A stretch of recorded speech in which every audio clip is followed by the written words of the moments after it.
Este año comenzamos con nuevos temas para instalar en nuestra agenda y también con nuestros televidentes, y entre ellos a uno le damos un significado no especial, sino que buscamos que tenga la jerarquía, porque todo el mundo reconozca la jerarquía que tiene, que es el de la familia y la violencia dentro de la familia. Tuvimos un programa con el doctor Garrote hablando de abuso y maltrato infantil, y también con la Fundación AIGLE hablando de la organización de familia, los nuevos tipos de organización.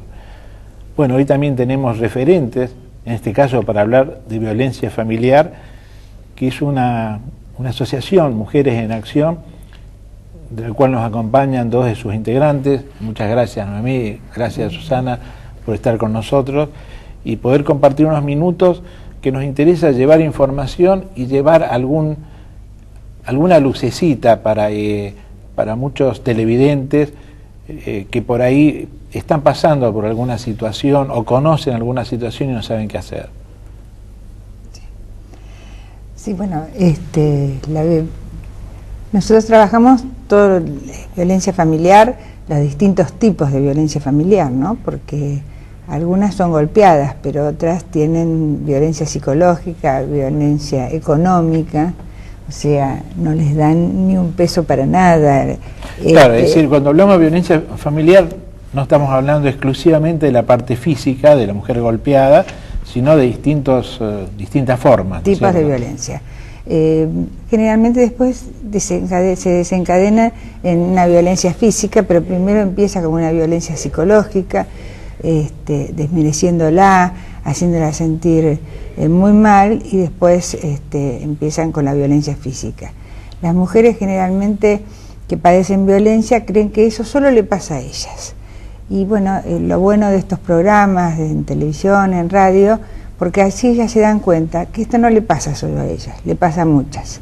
Y pasa en las distintas, tampoco esto le pasa a las más pobres. Uno a veces piensa que esto pasa en los barrios más pobres, no es así. El escenario puede variar. En un piso en el barrio más caro de Buenos Aires o en una casa muy humilde, la escena es la misma. Y o sea que no es que esto le pasa a un solo sector. Y por ahí a las que tienen... ¿Y los motivos obedecen a las mismas razones económicas? ¿Cuáles son las causas? Bueno, muchos o sea, el hijo si su papá fue golpeador, el hijo repite el modelo del papá, es golpeador. No siempre es por alcohol ni por droga, el alcohol y la droga por ahí lo potencian más, lo hacen más violento. La historia familiar tiene mucho que ver. Tiene mucho que ver, generalmente. Por eso hay que tratar a los chicos que viven en un matrimonio, sus papás son violentos, porque el varón va a ser un violento a futuro, y la nena va a buscar una pareja que la golpee como ha visto siempre que golpean a su mamá. Claro, porque lo puede llegar a aceptar como una cosa natural para ella, normal, porque claro, en su modelo familiar es así. A veces no saben dónde recurrir, no saben dónde pedir ayuda, y hay muchos lugares, hay líneas telefónicas, hay muchos lugares, hay hospitales que trabajan muy bien el tema de violencia. Ahora, hay un sentimiento de culpa en la mujer que la hace que esconda, que no busque ayuda, incluso que llega a negar a veces ellas dicen, yo lo pongo nervioso. Lo que pasa es que lo pongo nervioso. Pues llega un momento que porque le falta sal a la comida ya hay una escena de violencia, ¿no? Y sí, muchas veces piensan que eso le pasa solo a ella, que ella tuvo esa desgracia, que ella por algo lo pone nervioso. Por eso tiene que pedir ayuda, porque de la violencia familiar se sale y se puede salir muy bien, y le hacen un favor a sus hijos, ¿no? Pidiendo muchas ayuda veces, y tratándose. Lo esconden por temor a que darlo a publicidad pueda romper la pareja, pueda haber un castigo. El castigo. Le tienen miedo al castigo. Es cultural también. Es cultural también. Como eso que dice Susana, que es cultural, nosotros tenemos algunas cifras de que hay países en los cuales es mucho más notorio. Digo notorio porque acá por ahí no tenemos la realidad, esto es un iceberg y nos enteramos de casos, pero hay países que así todo tienen cifras mucho más... por ejemplo, España. España. Claro.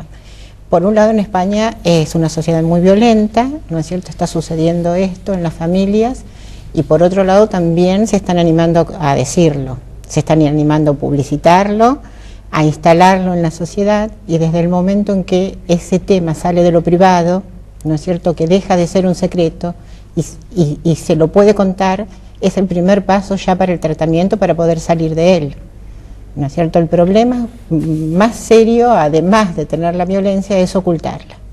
Ahora, eso de ocultarlo, ¿se oculta entre las amigas, con la madre, con todo el mundo se oculta? Sí, en general hay una primera etapa en que se oculta porque uno no quiere demostrar o que se equivocó o que no es la familia ideal que se quiere aparentar, ¿no es cierto? Ya cuando la situación se hace más difícil y es un sufrimiento, cada vez se va destapando más la situación. Y muchas veces es advertida de afuera, es decir, se destapa porque alguien ve, bueno, ve señales. Ve señales, exactamente. Sí, sí. Es decir, por ejemplo, las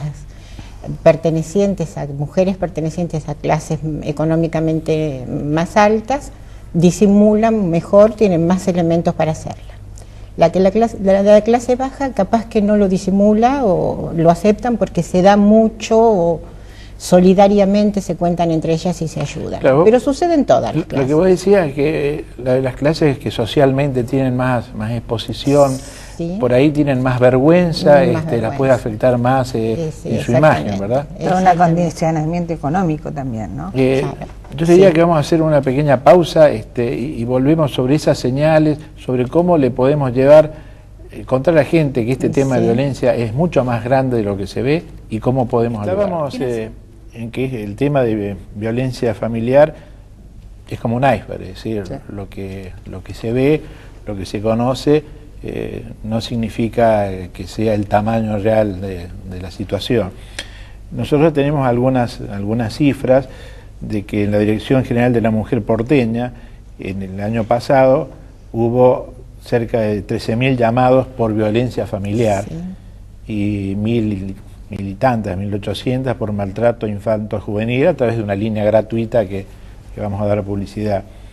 Yo hablaba con Noemí y me decía que por ahí ustedes manejan cifras en Provincia de Buenos Aires que son, pero mucho más grandes, ¿no? Solo en el 911, que es la línea de emergencias policiales, hay 16.000 llamados mensuales de violencia familiar, más otras líneas que tiene la provincia, tiene un 0800 y demás. O sea, realmente es muy alto, y cuando se publicitan estos números, como también tiene la ciudad el 0800 66 mujer, al otro día aumenta muchísimo las llamadas, porque no todo el mundo sabe que puede llamar, no todo el mundo sabe que hay una persona que la va a escuchar, que la va a contener, que la va a saber derivar a lugares donde se pueda atender. Eso es importante, ¿no? Es decir, porque, bueno, por ahí dice, sí, se puede llamar, pero ¿qué va a pasar? ¿En qué consiste esa ayuda? La contienen, primero, la mujer necesita que la escuchen y la contengan, según la gravedad, si tiene que intervenir, mandar un patrullero porque ella corre riesgo de vida, ella o sus hijos, y si no, se la contiene y se la deriva a centros de atención donde hay psicólogas, abogadas, trabajadoras sociales. El gobierno de la ciudad tiene en distintos lugares de la ciudad de Buenos Aires. En la provincia de Buenos Aires hay municipios que tienen más, otros que tienen menos, pero todos algo tienen. Hay lugares donde se atiende muy bien. En la ciudad tiene refugios para víctimas de violencia, hasta tanto el juez dictamina la exclusión del golpeador del lugar. Hay algunos refugios también en la provincia de Buenos Aires. Entonces, desde estas líneas telefónicas, que es el primer pasito que da una mujer, ¿no?, para poder salir de esta situación de violencia, se la va encaminando, porque puede ser que sea más grave, menos grave, si se tiene que ir de la casa, qué es lo que tiene que llevar, que se tiene que llevar los documentos, que tiene que ver el tema de los chicos, porque, bueno, ella, por ejemplo, en la ciudad, si ella se va con un solo chiquito, entra al refugio, después se le trata de recuperar si tiene más chicos. Pero vamos uno o varios pasos más atrás. Ese primer llamado no es una denuncia, es un pedido de ayuda. Es un pedido de ayuda. Quiere decir que la persona que lo hace no es que tiene que decir, bueno, me jugué, sino simplemente ante una situación que es de un tenor no tan grave, puede conseguir una ayuda y esa ayuda le va a permitir modificar un futuro. Claro. U orientación también. Exacto, es decir, no necesariamente llamar significa claro, romper. No, porque ya puede iniciar un tratamiento. El famoso mito de que si me voy de mi casa pierdo los hijos, todas esas historias, ¿no porque es cierto? Yo creo que todos esos son temores. Claro, que la mujer, si poco a poco va llamando, puede llamar no una, todas las veces que crea necesario. La va a atender tanto la persona que tenga que ver con la parte psicológica como la abogada que le va a explicar lo legal, ¿no es cierto? Entonces ella puede ir componiendo su futuro en relación a las posibilidades que se entera que existen. Y se entera gracias a esa llamada gratuita que puede hacer. O a cualquier lado que se dirija. Hablamos de la mujer, pero por ahí pueden ser los hijos. Pueden ser los hijos. Están viviendo una situación. Puede ser una novia. También hay un programa que nosotros hemos trabajado mucho desde la asociación en barrios de la ciudad de Buenos Aires, en escuelas secundarias y en Avellaneda, en la provincia de Buenos Aires, que es Noviazgos Violentos, que también hay un programa en el gobierno de la ciudad, que trabaja el tema de violencia en el noviazgo. O sea, no es que se casa y empiezan los problemas. En muchos casos viene desde el noviazgo y la señora, siempre la mujer piensa, yo lo voy a cambiar, cuando nos casemos yo lo voy a cambiar, no cambia nada, se potencian después las cosas. Entonces, trabajarlo desde el noviazgo, verlo desde el noviazgo, o si una chica padece violencia, está de novio y padece violencia, también puede llamar a estas líneas que se la desorientan, que hay grupos de autoayuda para las jóvenes, y es importante prevenir todo esto antes de llegar a un matrimonio donde después hay otros perjudicados que son los hijos, ¿no? Esa violencia que se da ya en el matrimonio o en la convivencia, sin que llegue a ser un matrimonio, que están conviviendo, decías al principio que puede ser de diversos tipos. La violencia física, puede haber violencia psicológica, en la parte sexual también puede haber. También. Sí. Que por más que sea un matrimonio, si hay situaciones que identifican como que no son voluntarias, también merecen una atención y pueden tener ayuda. Por supuesto. Todos los tipos de violencia necesitan de una ayuda y de un tratamiento, tanto sea física, psicológica, sexual o económica, porque a veces es una y otras se suman, porque se puede en una misma pareja también padecer distintos tipos de violencia. Todas esas situaciones hay que pedir ayuda, hay que llamar. Ahora, en la experiencia de ustedes, los testigos circunstanciales, por cercanía, vecinos, los docentes que ven un chico golpeado, ¿realmente participan, tienen una acción protagonista o son más observadores? En algunos casos, porque siempre tiene que estar la voluntad de la mujer de pedir ayuda, ¿no es cierto? No, pero yo tengo un testigo que se entera de una situación de violencia, la mujer por ahí no. Muchas veces en las escuelas sucede, las maestras tienen un apoyo en ese sentido, desde el Ministerio de Educación hay un respaldo, ellas pueden hacer la denuncia y entonces son investigados, digamos, han llegado a casos hasta de, a través de la escuela, retirar a un chico de una mamá golpeadora, por ejemplo. Sin llegar a tanto, puede la maestra detectar alguna situación de violencia, a lo mejor no contra el hijo, pero sí una situación de violencia familiar. Y generalmente la mujer se refugia o pide ayuda a la escuela, la maestra siempre es prestigiosa, ¿no es cierto? Y se piensa que la maestra sabe más que uno, ¿no es cierto? Y nos puede orientar. Al párroco en la iglesia, al médico, es decir, son las instituciones que sirven de sostén a estas mujeres que están padeciendo esta situación. Nosotros siempre decimos que queremos llevar alguna información con opinión, desde ya que surgió como una cosa imprescindible romper el silencio, es decir, eso es importantísimo. El silencio familiar, laboral, bueno, hay instituciones que la pueden apoyar, que la pueden ayudar. Ahí estamos hablando prácticamente de asistencia, ¿qué podemos hacer para decir esto se puede modificar en forma preventiva? ¿Qué podemos hacer para evitar que se produzca? Los medios son importantísimos. Es decir, ayudar a cualquier grupo de la familia a identificar la violencia, ya eso es importantísimo. Porque como forma parte de la vida, como vos decías anteriormente, uno puede no darse cuenta que eso que le está sucediendo es violencia.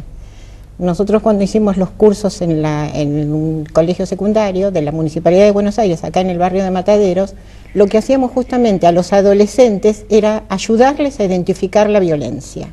Eso era suficiente para que ellos la identificaran en sus padres, la identificaran entre sí, ¿no es cierto?